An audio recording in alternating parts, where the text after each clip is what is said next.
Okay, so again, welcome everyone. Thank you for introducing yourself in the chat and thank you for being with us this afternoon.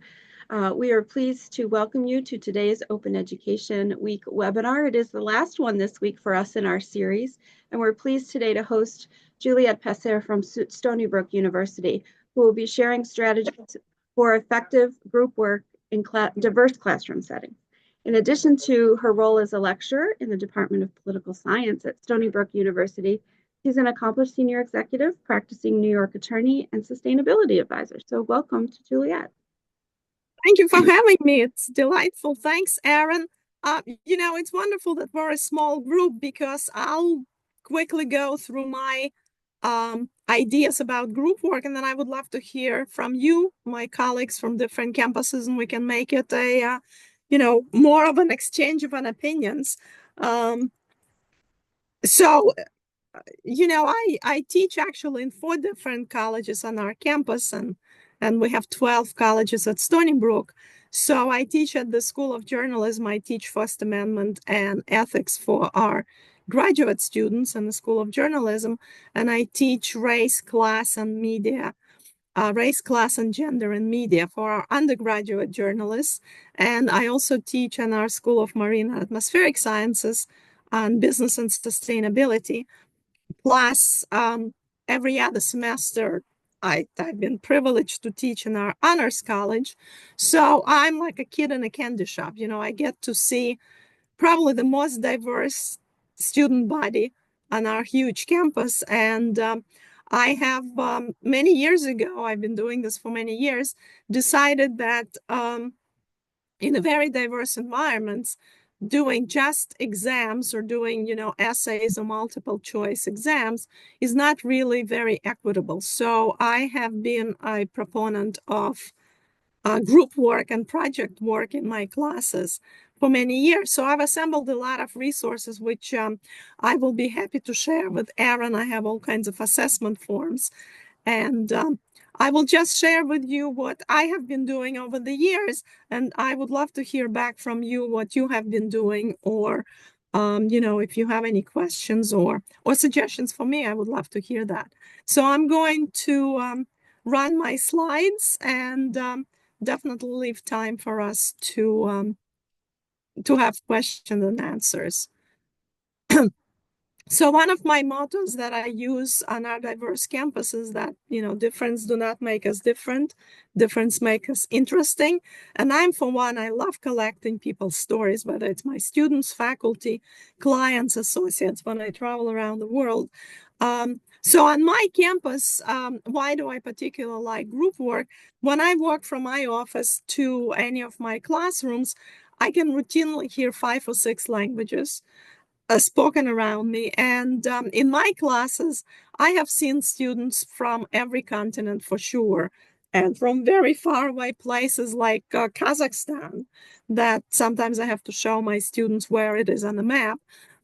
We had a student from Mongolia some years ago. I've had students from Australia. So that all plays into the fact that I prefer group work because in addition to teaching our wonderful students all the substantive subject matter that we are hired to do, I think it's the soft skills that very often land them that dream job. And the soft skills is something that they can learn really from doing project work. So it's the collaboration, communication, time management, and also cooperation. Nobody really works by themselves in our professional lives. There is always a team around us. And I think the group work in the large classrooms, and my classrooms range from wonderful 20 students, which I love because we can have a real discussion, to over 100 students in some of my political science classes, where there is very little time for me to get to know my students and to have one-on-one unless they come to the office hours. So group work really allows me to gauge how well they're developing those soft skills. So I'm not so interested in the product, and my students never fail to surprise me. They do amazing projects. They pick amazing topics, whether it's the Supreme Court cases that they analyze, or my media students that come up with most interesting topics, such as, deconstructing our favorite Disney World animations that all of them grew up with. So it's not just the product. The product, I'm very confident they always do a great job. But the process is what gets really tricky. So this is why every 2 to 3 weeks, depending on the size of the class, once I divide them into groups, I run assessments. So I pretty much manage my groups in my classrooms just as I manage my project finance, which I do in my private practice, where I have to manage very complex set of diverse players to make sure that everybody is contributing to the process. So this is why my first line is assess process, not just the product. Also, I think it's really important to get the students involved. And I understand, and I would love to hear back from you. I understand that running projects, especially in a large classroom, is more work for us. Because not only do you have to be prepared for your lectures, but you also have to manage the process. And you cannot just create the groups and let them be, and then wait for the whole semester to get the final product. That's not going to work because inevitably there will be issues among students in each group. So I always ask students to assess their own contribution. And over the years, I have 7 or 8 actually different forms that I use for assessing students. I also use self-evaluation, and I have a really good form, which again, I'm happy to share, which allows students to assess their own group. These forms are confidential and I don't share them with the rest of the group, but they do peer assessment for each group member, and then I review it and I meet with them separately if there are some issues that are flagged. So it's really important to get the students to assess their own contribution to the team. We also do a team contract, and I always have to chuckle. I'm an attorney, so obviously I do team contracts and they always get a laugh out of it. But it's really important because I give them a blank form and I say, well, here are the three rectangles on a piece of paper, fill them in. Tell me how you're going to accomplish your goals. Tell me what is your commitment to each other. And then tell me what you're going to do as consequences. And it's always really interesting to review what they come up with. So that creates more of an environment where they feel comfortable that we're not going to let somebody get away with doing very minimal amount of work and still getting that A because that person happened to be in a group of A students. And last thing that I do, and also depending on the size of the class, is I do ask students to evaluate the group dynamics and what it is that they individually, it's easy to criticize everybody else, but then you have to flip the tables on them and ask them, well, give us a self-assessment. Tell us, what do you think you have contributed to the group? And so it's always really interesting. Yes, it is more work, but it's very interesting to always review what the students do. So, I've already summarized for you why I do group work, because I think it's something that teaches them very important skills that they may not get in other classes if it's just strictly exam-based, quizzes and exams. So especially in a large class, we're 25,000 students campus. It's very difficult for them sometimes to establish and continue developing the relationships with their own classmates. And there is no better icebreaker than creating a group and then giving them time in each class to interact, to get to know each other. After they do, we also do a team resume so that they can put together their skill set. And in the first couple of weeks, once we create the groups, I give them time to get to know each other, exchange the information, decide how they're going to communicate. So all of that really helps the students who may self-identify as shy really to develop some relationships where they might not have the social skills, or they might be just too shy to approach people and say, hey, we're in the same class. I'm Juliette. What's your name? What's your major? So I think there's so many really excellent soft skills that they get out of it.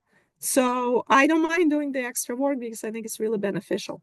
So this is my toolkit. There are all kinds of forms that over the years I've collected from a lot of very smart colleagues in different campuses, different schools. As you probably know, there are a number of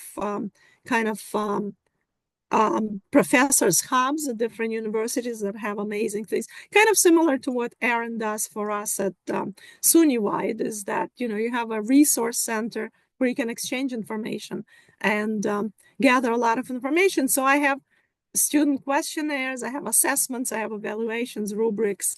And one thing that I also find helpful in addition to all the assessments is discussion boards. Again, in a large class, right now I'm teaching a political science class, which is actually full of controversial topics in the current environment. It's called gender issues in the law.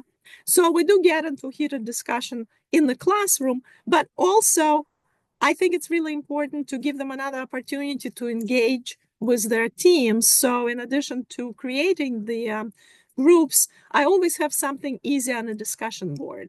And it could be as easy as telling them, listen, in this class, I want you to follow up and post 3 items of news and give me 3 comments on your classmates. You can do it within the group, or you can run it for the whole class. And the discussion board is another way for them to break the ice and meet other people, perhaps even the students outside of the classroom, because again, it's much easier to start the conversation. That's what my students are telling me.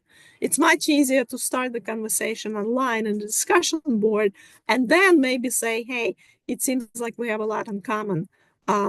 Maybe let's have lunch together, or whatever it is that the students do. I mean, this generation really lives online and in cyberspace and Discord more than communicating outside of the classroom environment. So I think that gives them a lot of options. So again, my preference is always fall back on the group projects rather than exams. So what else can I tell you? And I'm sure you've all done that. So best practices. This is my toolkit. Is setting clear expectations. Is just that I always tell students, all of my students, is that part of group work and part of your academic career is actually making sure that you take advantage of all the networking opportunities that we have on campus.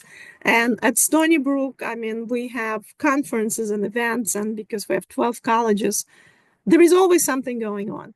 And I always tell them, look, part of your networking is getting together with your group and then getting to know your group members and then attending events. Maybe you can go together to some events.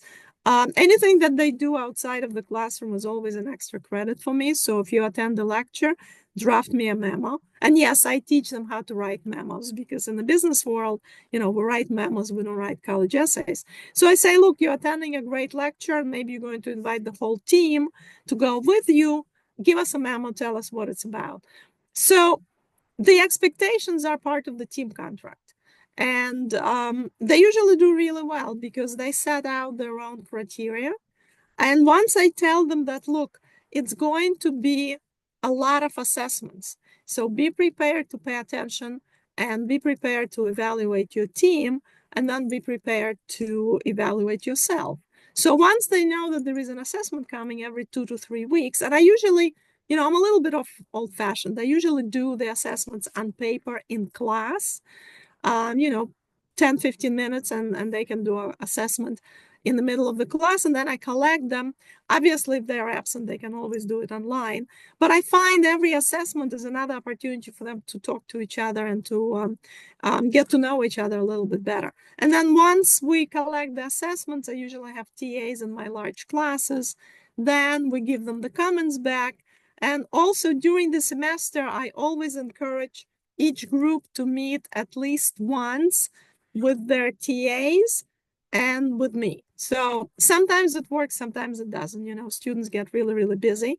So sometimes they don't have time to see us. But sometimes they're more comfortable meeting with the TA.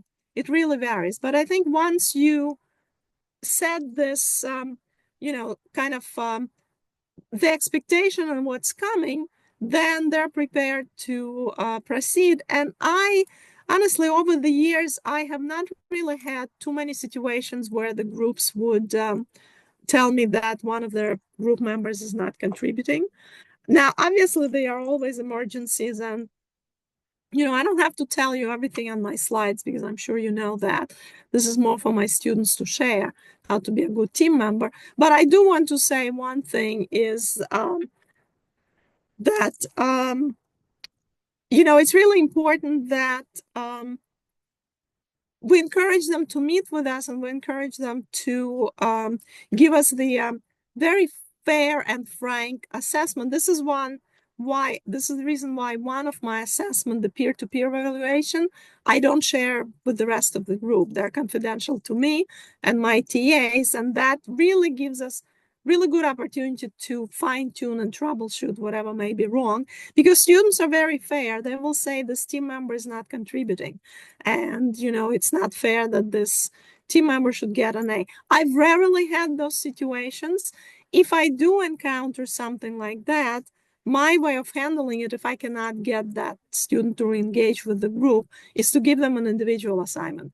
In all honesty, I don't believe in failing college students, so I've never failed students in my long career, but I do give them incompletes, and if they don't finish their work, they will end up with an F. Then we can appeal and all that. But I think the group work also teaches students how to pay attention, how to be fair. So if somebody is not contributing fairly, I do want to know, and they will tell us, but you have to give them an opportunity. So, they're not going to come in my experience, and I'd love to hear from you. In my experience, they will not volunteer to say somebody is not contributing. You might hear about it at the end of the semester, which is too late. So assessments, I think, are really key. This is one of my favorite rubrics. It was developed at the one of the different universities, not part of SUNY, but I really like the way it's laid out. So again, I'm happy to share it. And this is for their group presentations, because some students get very nervous about public speaking.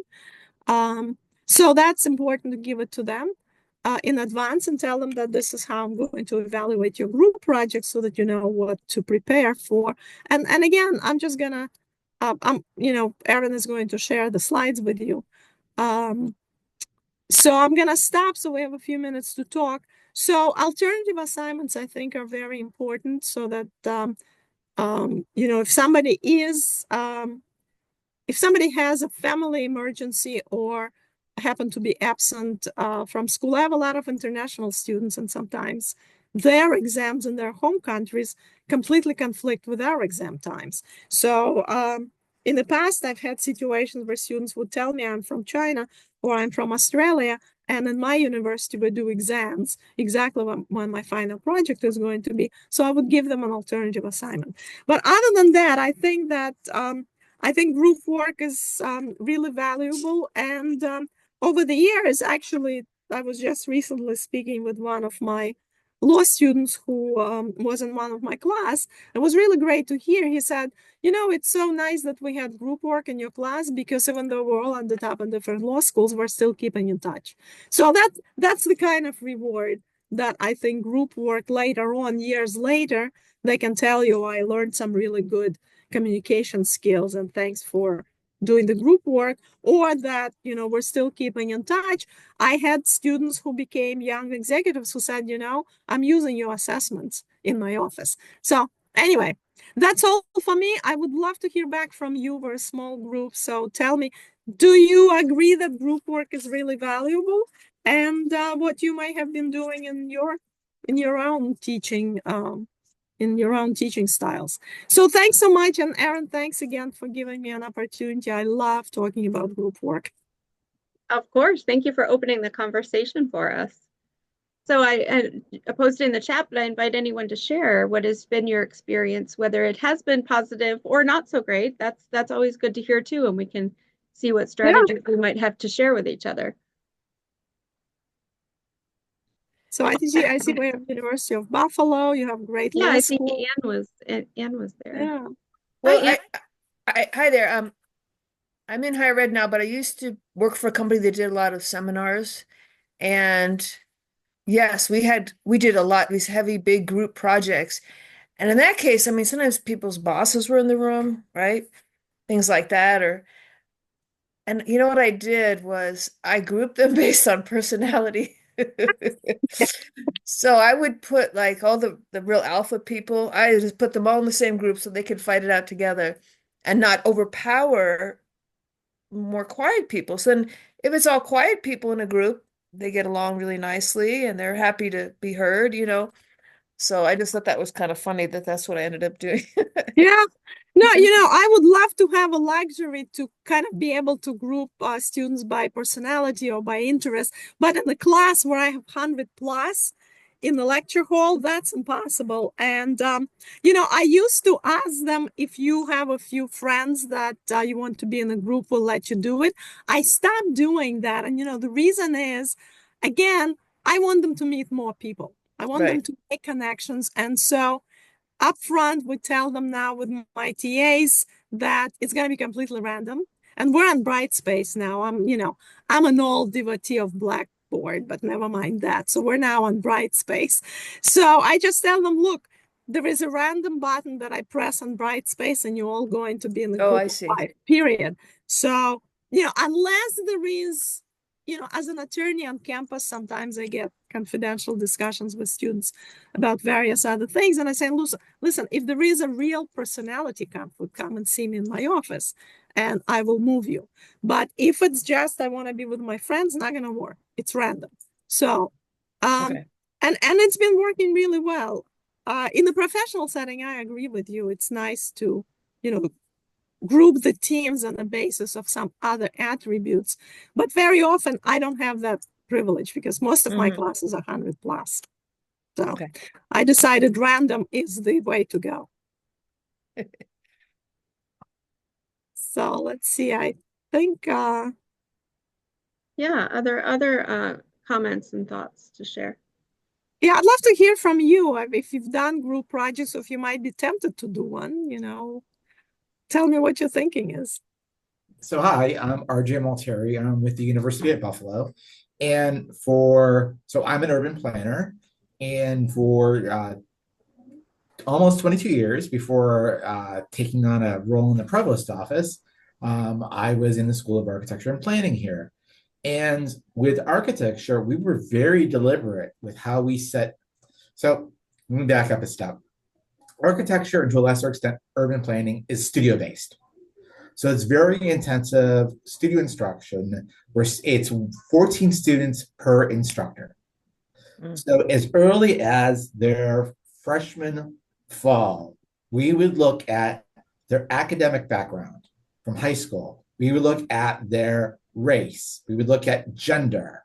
We would look at that to go ahead and mix up each of the studio sections to make sure there was a certain amount of equality and strength across all sections. So there wasn't a strong studio section versus a weak one. And that then filtered down into the groups. And we did that then every semester. So then moving forward, gender, race, GPA in the major. And we would do that continually. The same thing with urban planning.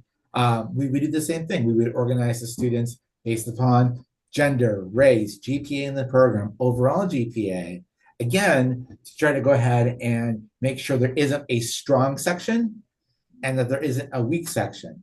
And sort of helped with the groups because we did require periodically throughout the semester, because both architecture and urban planning and historic preservation and real estate development inherently require you to work with others.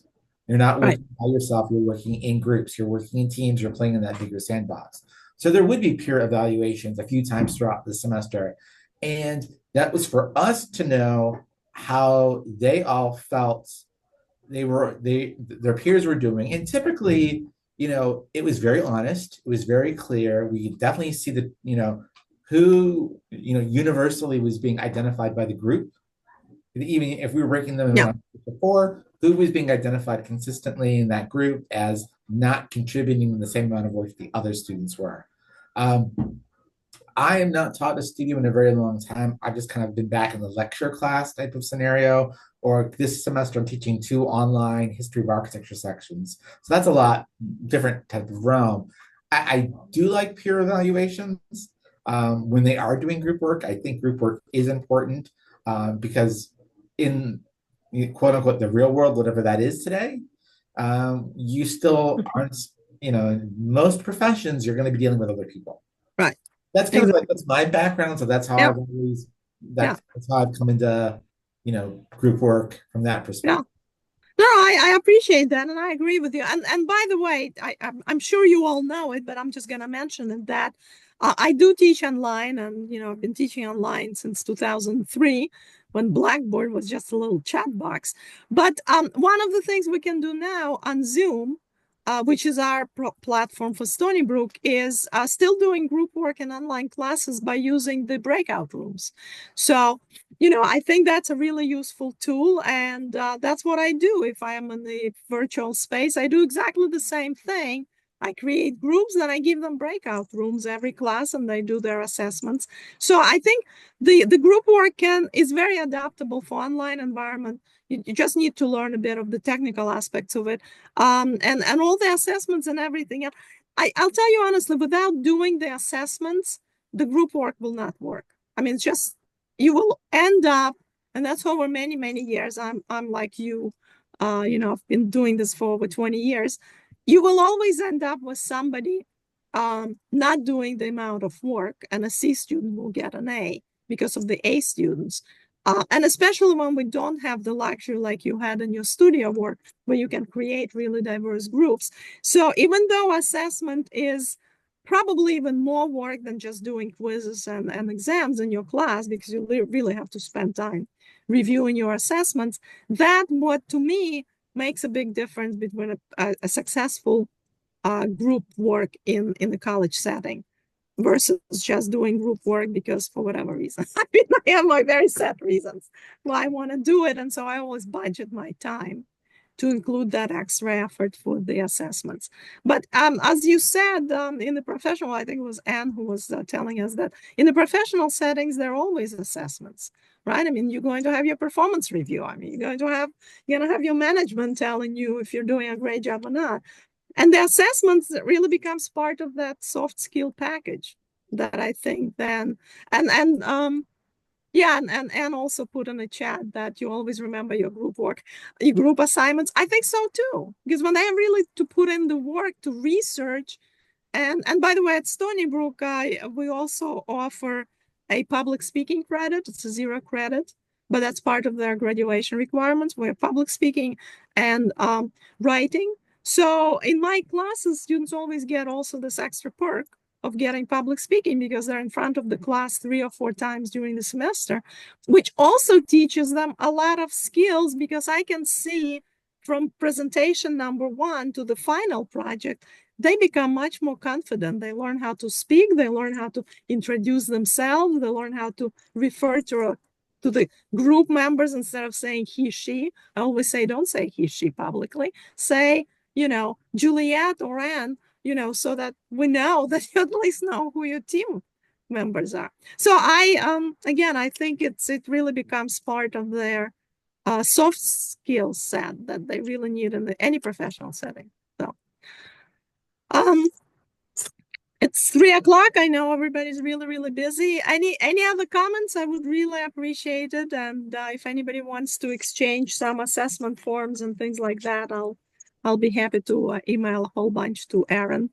And then if you're willing to share, I'm happy to look at it too. I put a link in the chat. This is one of the success stories from our online MBA at the School of Management. It was for Natalie Simpson's, our dean, project management class. And even though it's an asynchronous online class, she's like, you got to work as a group, as a team. Yeah. And we ended up getting a Minecraft server. So Minecraft was the media they used. Oh, I love that. To do a group project. And we had to have the special server where they could go in at any time. And they had a nice celebration at the end, but it was a really great, a great tool. It ended up being a really great class. And there's people that all ages in this MBA program. So it was challenging because some people had to their grandchildren or children were helping them learn how to use Minecraft for this project, but it really was successful. Yeah, I get that. And that's a great idea. Yeah. So I just put the link in there. Yeah. But it's been hard, actually, more of our quant courses, like the programming coding courses, to do any group projects. So it was nice to see Natalie had a great success story to share with everyone from the MBA program. Thanks, Jamie. I Mhm. appreciate that. I'm Yeah. always collecting best practices. Yeah, yeah. And So, what she would do too, we have Very this thing fun. called Buffalo Study Nights where we offer asynchronous opportunities in an asynchronous program every week.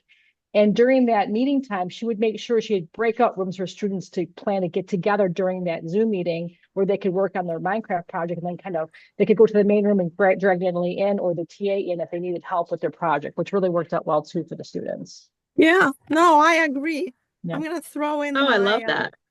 yeah, I think that's really great. We Yes, have you're so right many about that. Yeah. many technologies out there. Just gonna throw in my Stony Brook email Well, in thanks. there as well. Thanks for sharing my LinkedIn, Erin. I Yeah, appreciate it. thank you. Yeah, LinkedIn. Listen, please encourage your students, whatever you're teaching, they have to be on LinkedIn. That's Mhm. where the dream jobs are. There's no question about it. And LinkedIn is their virtual business card that they must have. So I anyway, agree. thanks so much. Thanks for sharing and thanks for having me, Erin. I really appreciate Oh, it. it's my pleasure, Juliette, and I appreciate the stories everyone was able to share. I think that it's great to kind of learn from each other. So we just did our own little mini group assignment here. So thanks for your Yeah, participation. exactly.